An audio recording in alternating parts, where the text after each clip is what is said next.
Dear friends, నేను మీ NL రావు crypto తెలుగుకు స్వాగతం. ఈరోజు ఇంటర్లింక్ గురించి మరో అప్డేట్ మాట్లాడుకుందాం. ఏమిటంటే అది త్వరలో రాబోతున్న బర్నింగ్ మెకానిజం. యాప్ నెక్స్ట్ వర్షన్కి అప్డేట్ అవ్వగానే బర్నింగ్ మెకానిజం ఇంప్లిమెంట్ అవుతుంది. అది ఒకసారి చూద్దాం, ఓకేనా?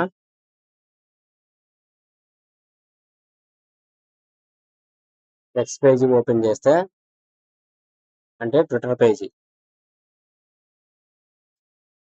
పేజీలో ఉంటుందన్నమాట. కేవీ గారు అనమాట. కేవీ గారు అంటే కో-ఫౌండర్, ఇంటర్లింక్ కో-ఫౌండర్. ఆయన చెప్పారు,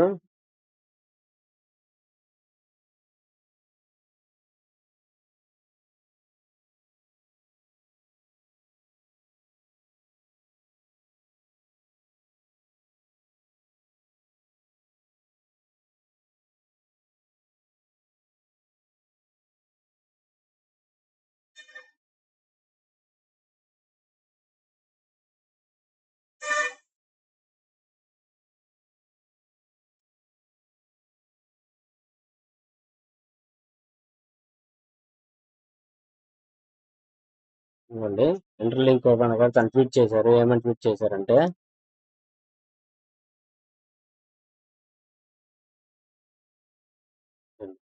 త్వరలో version 3.2 has been successfully tested and will be submitted to Google Play Store and App Store tomorrow. అంటే త్వరలో వస్తుంది. టుమారో అంటే రేపు అని అర్థం. ఇంకా మనకు రాలేదు, ఎక్కడికి వస్తుందో కూడా చెప్పారు. ఫస్ట్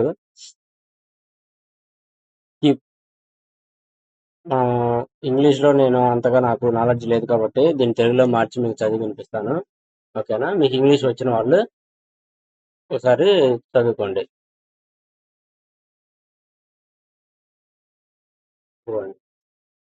వెర్షన్ 3.2 పూర్తిగా పరిరక్షించబడినది మరియు రేపు Google Play Store, app store సమర్పించబడుతుంది. వెర్షన్ 2లోని ముఖ్య లక్షణాలు: బర్నింగ్ మెకానిజం అధికారికంగా వర్తింపజేయడం ప్రారంభమవుతుంది. ఇంటర్లింక్ క్యూఆర్ కోడ్ చెల్లింపులు ప్రారంభం వినియోగదారులను క్రిప్టో ఉపయోగించి బిల్లును చెల్లించడానికి వీలు కల్పిస్తుంది. ప్రస్తుతం నైజీరియా, వియత్నాం, ఫిలిప్పైన్స్, బ్రెజిల్ మరియు మెక్సికోలకు మద్దతు ఇస్తుంది. అంటే ఇది చెప్తారు ఏంటంటే,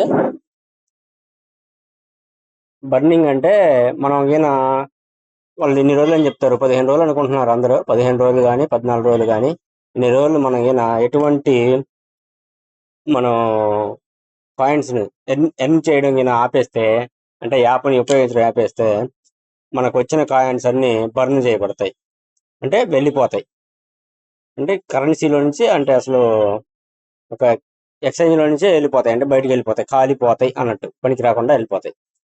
ఆ విధంగా తీసుకొస్తున్నారు. అది ఎక్కడంటే ఫస్ట్ ఇదిగోండి, ఈ దేశాలు నైజీరియా, వియత్నాం, ఫిలిప్పైన్స్, బ్రెజిల్ మరియు మెక్సికో ఈ దేశాల్లో ఫస్ట్ ప్రారంభిస్తారంట. ప్లస్ ఇంటర్లింక్ క్యూఆర్ కోడ్ అంట. ఇంటర్లింక్ క్యూఆర్ కోడ్ అంటే అర్థమైంది కదా. క్యూఆర్ కోడ్ ఆల్రెడీ మీకు తెలుసు కదా, దాని ద్వారా చెల్లింపులు అంట. అది సక్సెస్ అయితే బ్లాక్ బస్టర్ హిట్ అయినట్టే ఇంటర్లింక్ అనేది, ఓకేనా? తర్వాత మీ నెట్వర్క్ యాక్టివ్గా ఉంచడంలో మీకు సహాయపడడానికి మైనింగ్ రిమైండర్ ఫీచర్ అంటే ఏం లేదు, మనకి ఎంతమంది యాక్టివ్గా ఉన్నారు, ఎంతమంది యాక్టివ్గా లేరు అనేది చూపిస్తుంది. ఆల్రెడీ ఇప్పుడు చూపిస్తుంది, ఓకేనా? వాళ్ళకి మనం మెసేజ్ పంపించే విధంగా ఏదన్నా మార్పులు చేర్పులు చేయవచ్చు, ఓకే?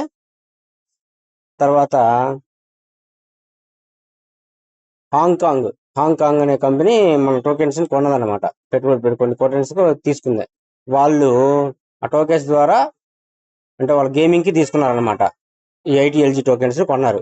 వాళ్ళు ఒక ఒప్పందం చేసుకున్నారు. ITLG ఆదాయంలో 10% బర్నింగ్ చేయడానికి కట్టుబడి ఉంది. అంటే ఇప్పుడు మనం చెప్పుకున్నాం కదా, ఇన్యాక్టివ్గా ఉన్నాయన్నీ కాలిపోతాయి, వెళ్ళిపోతాయని.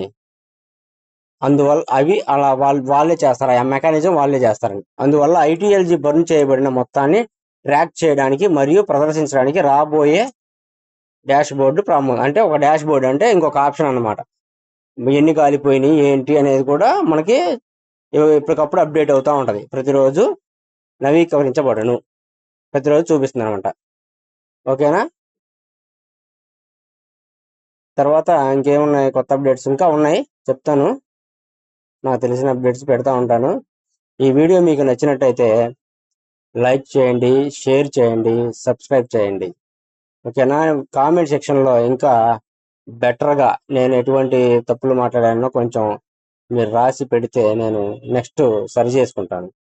ఓకే, మీ సపోర్ట్ నాకు పూర్తిగా అందిస్తారని ఇంకా సెలవు తీసుకుంటున్నాను. జై హింద్.